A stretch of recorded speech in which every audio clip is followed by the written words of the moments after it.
बात बताऊँ, ससुराल में जैसे ही बहू जाती है ना, सब उसको मर्यादाओं में कैसे रहा जाता है, कैसे बोला जाता है, कैसे पहना ओढ़ा जाता है, इसका पाठ सिखाते हैं।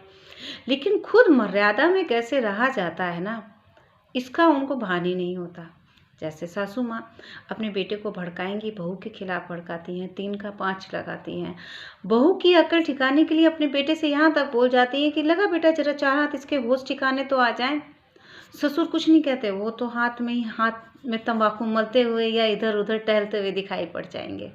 और उस घर में ईच एंड एवरी पर्सन अपनी मर्यादा की सीमाएं लांघता रहता है, उसको अपमानित करता रहता है, उसके मायके वालों को अपमानित करता है, उसकी परवरिश को अपमानित करता है, और उसके माँ बाप के लिए बुरे शब्द बोले जाते हैं। तो आप ही बताइए, अगर वो बहू इतना अपमान सह करके आप ही की भाषा में, आप ही की बोली में पलट कर जवाब दे रही है, तो इसमें गलत क्या कर रही है? क्योंकि मर्यादाएं उसने नहीं तोड़ी, मर्यादाएं तो ससुराल वालों ने तोड़ी ना।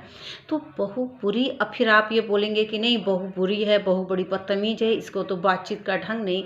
आप बहू को पिटवा रहे हैं उसके अपने पति से, उसको ताने दे रहे हैं, उसमें कमी निकाल रहे हैं, उसकी शिकायतें कर रहे हैं उसके पेरेंट्स से, उसके पेरेंट्स को बुला करके उनकी इंसल्ट कर रहे हैं। तो बुरा तो बहू को बना रहे हैं ना डे 1 से आप टॉक्सिक इंजेक्शन देके।